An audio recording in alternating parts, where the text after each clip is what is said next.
Hi everyone, hope you're all doing well. This is my first ever upload to YouTube. I'm hoping this will help a lot of you guys and girls. Basically, I purchased back in September of 2021 Nissan Qashqai Tekna Plus. This is the DGT158 model, mild hybrid Xtronic two-wheel drive. Now this comes with a 10.8 HUD heads-up display and the 12.3 TFT digital monitor, which is that there. Basically what I'm going to be doing is just explaining what a lot of hopefully the buttons do, what I found out that they do. There may be some other guys that will say that may do something slightly different.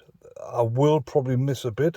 I am still learning about the car, but I'm hopefully going to give you an insight into my car and what I found out about it and what I like about it.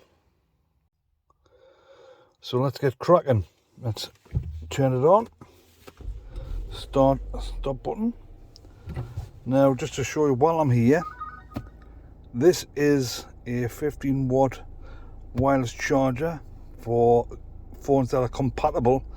I do have a Samsung S21, so I can wirelessly charge this up on there. Handbrake, electronic. This is obviously your gear select, forward, reverse, park, neutral. You've got your drive, drive sport. I believe that's what it is. Please put it in the comments if I'm wrong. And also you have your drive mode. So you have economy, which I'm at the moment, due to the price of petrol, putting it in economy a lot. Then you've got your standard and you've got your sport. Now with me having the 158 model, I mean, to go from economy into sport, you can feel the difference. It's a fast little car. Now technically I know it says 158, I believe that's a horsepower. Now it's only a 1300 engine, but it is very nippy in sport. So what have we got?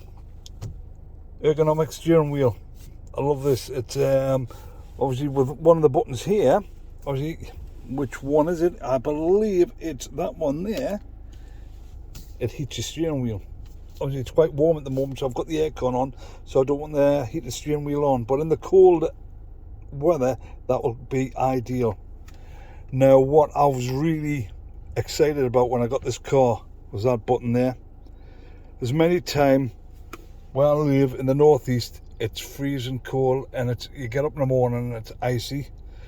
You come outside and you have to de-ice your car, and you've got to scrape all the ice off. This button here, basically it's a heated windscreen, the same as the rear. I don't think you can see there. No, you can't. No, I'm afraid you can't see the wires. But you press that and it basically demists the front windscreen, which is absolutely brilliant. I've used it once since I got the car in March. Woke up one morning, loads of frost on the car, and pressed the button. Within a couple of minutes, bang, brilliant, absolutely brilliant, love it. Another thing I really do enjoy is this display. Absolutely love it. You're probably going to see it. I absolutely love it. You'll hear this a lot. I just love the car. I haven't really got anything bad to say about the car up to now. What have we got? This is my setup. This is what I have. So these is how I have the clocks. The reason there's two ways you can have them set up. You can have them set up like that, or if we press the button, scroll down for that. So press the button, scroll down, press display, change, and you get these lovely little clocks there. They're more traditional. However, it does reduce the information screen in the middle there. So when you're using the sat nav, because if you use the built-in sat nav, you also get the maps on the screen. So when the clocks are like this, you only get a smaller map, basically. So I prefer to have them the other way. So I'm just going to change that for you, and back to there. So basically what I'm going to do, I'm going to go through some of the options just to give you an insight into what a lot of the buttons do. Press this button here, takes you to a shortcut menu where you have emergency lane, change display view, audio source, that's for your radio stations, AM, FM and DAB, driver assist, and personal display. Now the change display view, as you can see, that's just the standard one, but I prefer this one just because you get, oops, not that one I'm afraid, sorry guys, pressing ahead of myself here, change display view. So that one there. Now once you select, it seems to kick you out, so I'll go back in, and there we go, back to that one. Now press the 3 lines again, brings you back into the menu. You've got your audio source, AM, FM and DAB radio. I prefer DAB radio. Next 3 lines again, driver assist. Now you've got your lane, your blind spot and your emergency brake. Now obviously once you go into each one of these, obviously there's more settings within there. What's going on? Let's try again. Driver assistance, lane, warning, intervention, emergency lane and lane sensitivity. We go back, pressing that button there. Blind spot. So basically your blind spot, on a lot of the older cars, you used to have like yellow lights on here if it was built into the car. So basically if there's a car in your blind spot, either on the driver's door or the passenger door, you'd get a yellow light. Now what they have is, they've got them on the mirrors. So you can just see the hazard warning now, that lights up. If there's somebody in my blind spot, either side. Okay, let's go back again, zoom in for you guys. Driver assistance and emergency brake, front and rear. So basically if you have them turned on, if the car thinks it's going to hit something and you do not have your foot on the brake, that should, well, the car should kick in and basically the brakes will come on for you, just to try and stop you hitting something. It's a preventative. I haven't had to use it yet. I don't want to try. I'm not going to show you because I don't want to try it, because knowing my luck, it won't work and I'll probably crash. So let's not have that. Personal display. So on here, this is for your personal display here. You see it? Now I have mine set to the MPG, because at the moment, with me going to France, I like to see what mileage I get, or should I say miles per gallon I've been getting on economy. It wasn't that good, to be honest, because I wasn't using it correctly. I'm due to go to France again in a few weeks, so I will be trying it again and hopefully drive a little bit more economical. So you can either have it blank like that, we have it blank, or you can have it on navigation, time to destination, fuel economy, which is what I usually have it on, trip, or gear position. So basically at the moment it's in park. If I put it in reverse, it changes. And what else we've got? I'll scroll down a bit more for you. You've got your gear position and your average speed. So now obviously I've got 37 miles an hour on my average speed. Now it's not very good, but to be honest, I haven't been driving far. I've been doing the school trip since I've come back from France, and I did have to refuel, so I've only been, I'm not going fast. I'm not on any motorways or anything like that at the moment, so that's why I haven't been using it. Now from there, obviously, so we're on back on that display. You've got your left, your right, and your OK. If I push to the right, then it gives me a list of options. If I keep pushing to the right, so it starts from the home. You've got your drive computer. You've got your tyre pressures. Now, at the moment, that's not showing me what the tyre pressures are, but once you start moving, literally 50 yards, 100 yards, and it picks up and it you know, it reads the tire pressures, they will come up. You've got your direction of where the car is facing.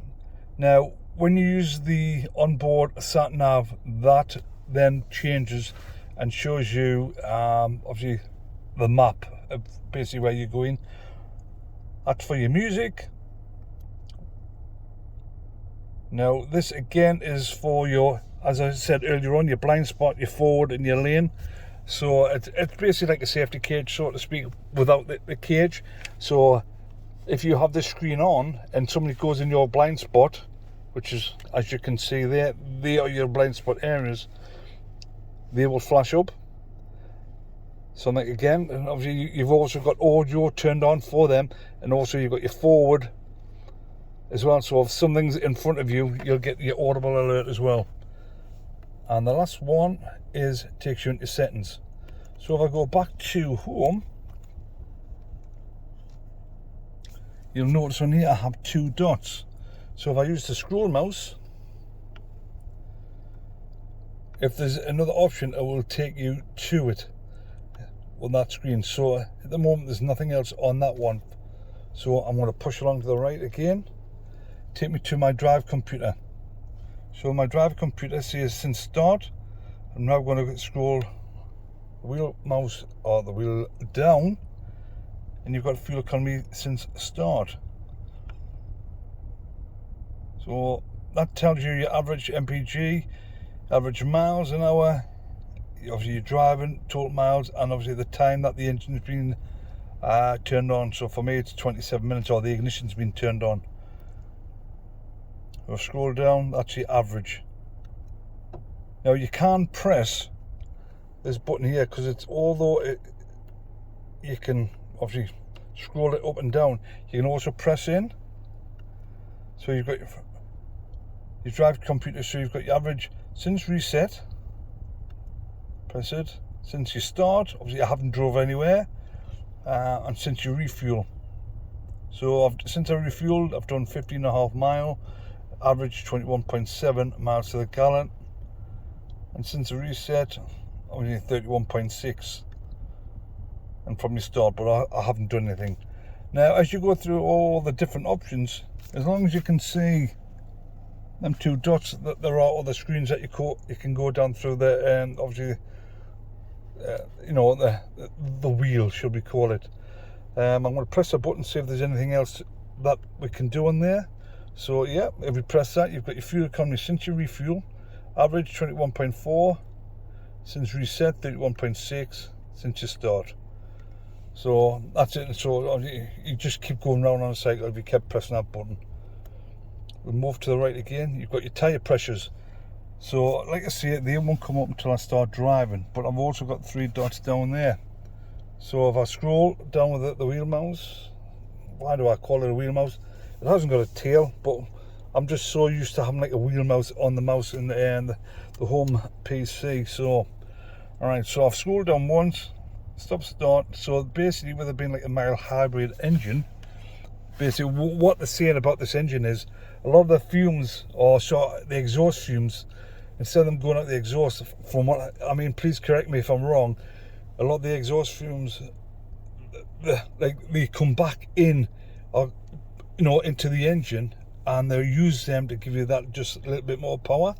But at the same time, every time, if you've got start option on your car, so every time, if I'm in a junction and the engine turns off automatically while I'm waiting in traffic, it obviously ticks it up. So at the moment I've saved 4.74 kilograms of CO2.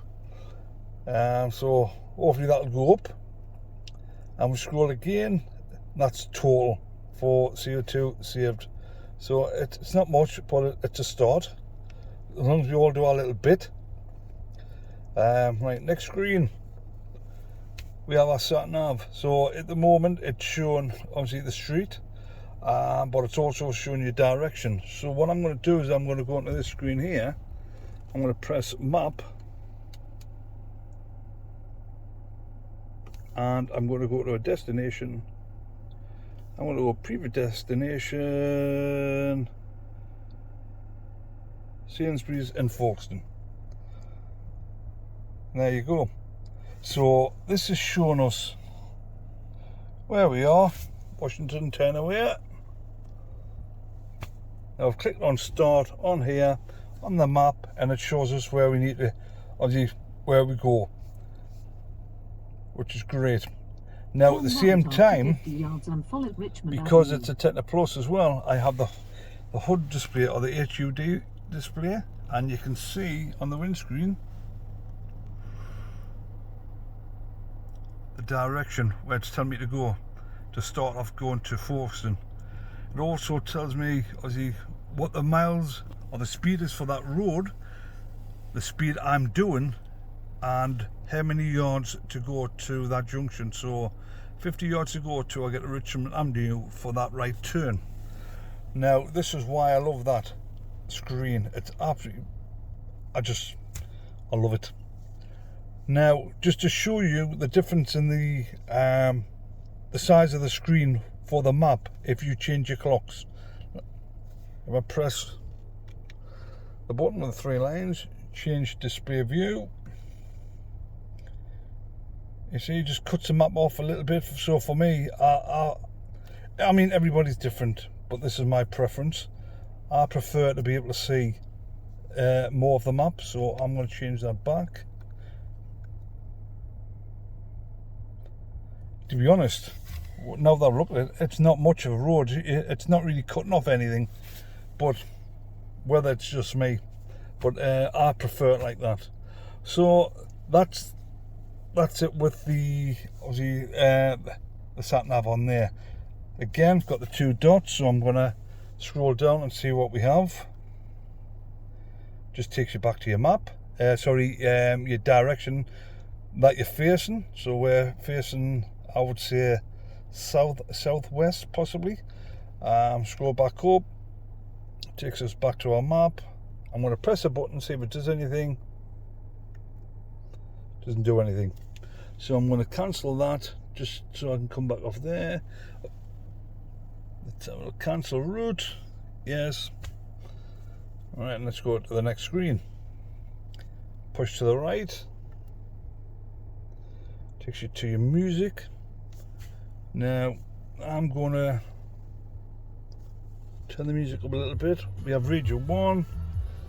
I've got a few channels saved. Please don't diss me if you don't like my channels, my music taste I should say. So what have we got? Push to the right. Goes to channel 2, which is Radio 2 that I have set. Channel 3 I have set as Hard Dance. 4, couple dance. 5 GB News, and 6 should be LBC. The election to end freedom of movement and take us out now, of the if I press it again, obviously you can choose and go to FM. So if you've got any stations stored, or if not, I don't have any stations stored at all on FM. So let's see if we can just scroll through any. So at the moment, these are the preset channels that they have. Oh. Channel 3, 98.1. Nothing on 104.1. Now, I don't know whether we can. No, I was wanting to see whether you could manually scroll through them with the screen. Sorry, with the wheel mouse. You can't do that. So that's a no. That so we'll have to do it from the main screen. Audio. So I will do this on a separate video. On all the different controls on there. I'm just concentrating on the screen at the moment. So we go back, push to the right again, takes you forward, blind spot on your lane, obviously warnings. Scroll down. At the moment I've got nothing on that screen, although that it just shows you the car. I'm unsure if anything else comes on there at the moment. Please let me know if that's the case, if there is something on there. I've never looked at that screen, I believe, whilst I've been driving. So I'll scroll down again. Obviously I've got to set, that will show you the speed for the road that you're currently on. again, that shows on your hood up display. Now you don't need to have that hood display on, you can turn this off. There is a button to the side where you can turn your hood on and off.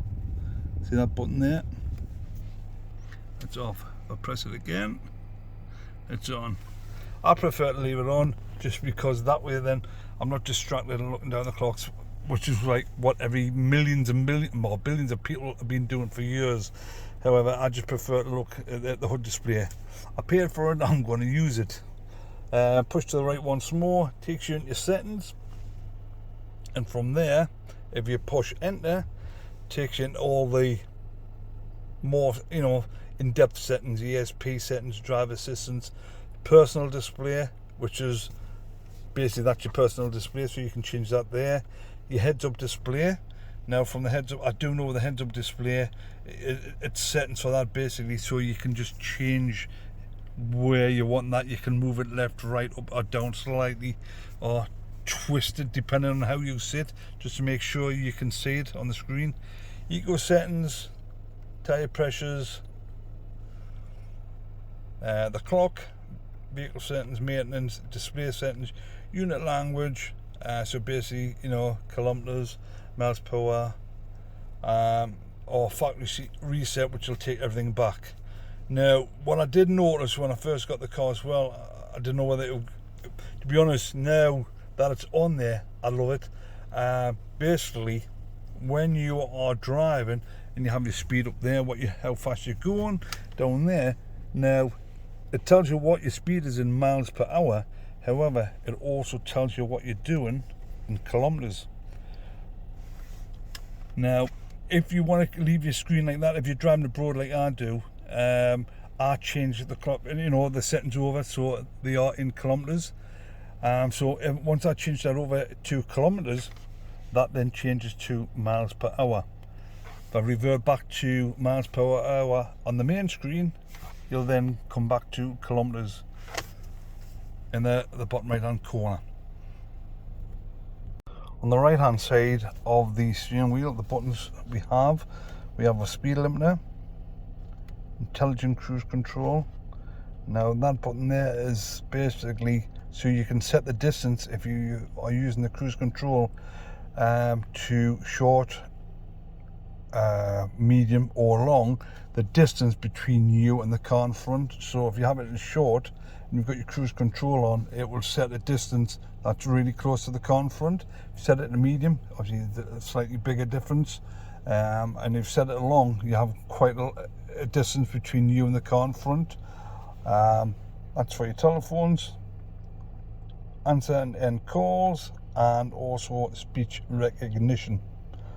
So basically, when unfortunately my phone is not set up to the car at the moment for the next video, but basically you can say, you press and hold it and you can say speak to such and such, or call such and such, message such and such. Then it'll ask you what message you want to send, and then, you know, it saves you having to end up getting a massive fine if you're caught by the police by using your phone. This is all hands-free basically for your phone. Brilliant. At the same time, you can also press and hold it and say what is the temperature in Paris, for argument's sake, and it'll tell you that. It's really good, but that would only work if you have your phone connected up to the car. Well, that's what I found up to now, but I will go more in depth. I'm going to go on to the next screen, which is obviously the large TV screen, which I love as well. I'll explain that in the next video. Hopefully I haven't waffled on too much. Obviously, like this is just me, and you know, I enjoy Nissans. I've had Nissans. I used to work at Nissan for 15 years, to be honest, and I've had Nissans since I was 21. I just love them. They're well built, obviously. Well, they were when I was there, but no, to be honest, they are well built, good cars. Let's see, I have the Tekna Plus, and just before I do go, you've got like, there's just buttons everywhere, and I will briefly go into them as well as I move around the car. So if you have liked this video, please, leave me a like, there's anything I've said wrong, I do apologise. Please leave a comment and I'll rectify it, you know. But hopefully there'll be many more videos and I can explain more about the Nissan Qashqai Tekna Plus 158. Other than that, be safe, take care and drive safely.